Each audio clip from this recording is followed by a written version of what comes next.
Hello বন্ধুরা, স্বাগত জানাচ্ছি সবাইকে। আজকের রেসিপি আমলু। পুরীর জগন্নাথ মন্দিরের বিখ্যাত 56 ভোগের অন্তর্ভুক্ত একটি ঐতিহ্যবাহী মিষ্টি হচ্ছে এই আমলু, যা মূলত একটি পিঠা বা মালপোয়ার একটি স্বাস্থ্যকর ও মন্দিরের অনুমোদিত একটি সংস্করণ। সন্ধ্যা ধূপের সময় ভোগে জগন্নাথ দেবকে এই আমলু নিবেদন করা হয়। আসুন তাহলে চটপট রেসিপিটি একটু দেখে নেওয়া যাক। এখানে 500 গ্রাম পরিমাণ নিয়েছি আটা, সম পরিমাণ নিয়ে নিচ্ছি মিষ্টি আখি গুড়, তার সাথে মিশিয়ে দিলাম দুধ।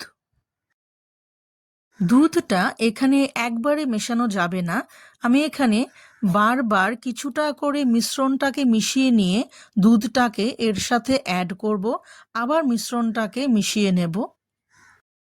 যেভাবে আমরা মালপোয়ার গোলা তৈরি করি অনেকটা ঠিক সেই রকম ভাবে। তবে এই রেসিপিটিতে ময়দা ব্যবহার করা হয় না।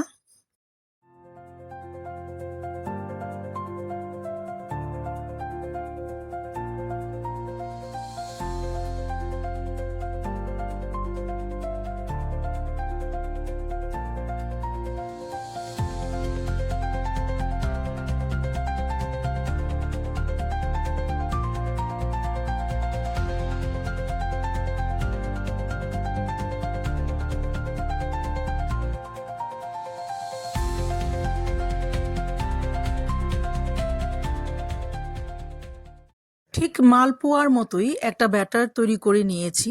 এবার এর সাথে কিছু মশলা অ্যাড করব। প্রথমেই যেটি দেব সেটি হচ্ছে মৌরি।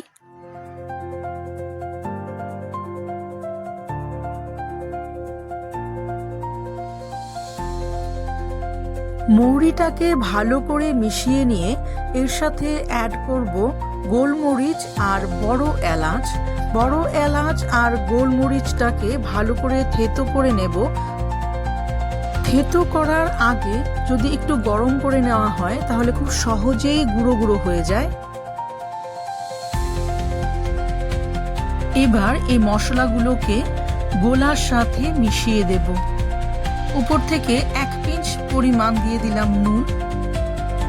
এখানে যে নুনটা আমি ব্যবহার করেছি সেটা সন্ধক লবণ।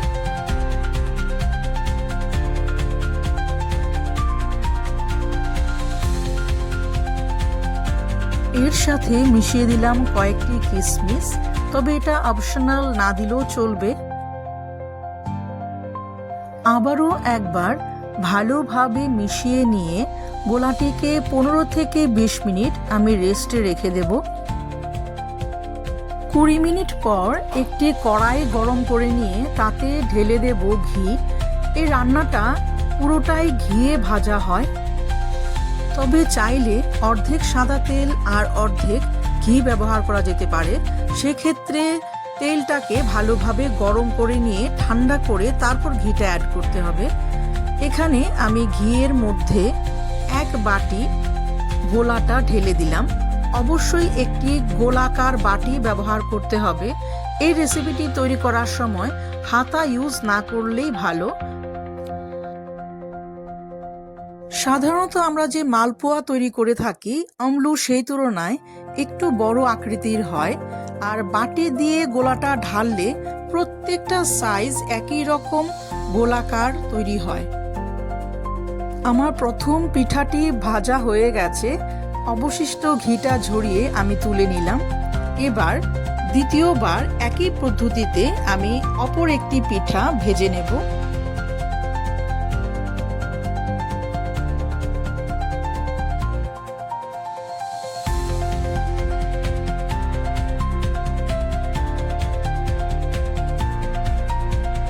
ঠিক একই পদ্ধতি ব্যবহার করে আমি এক এক করে সবগুলো পিঠা ভেজে নিয়েছি।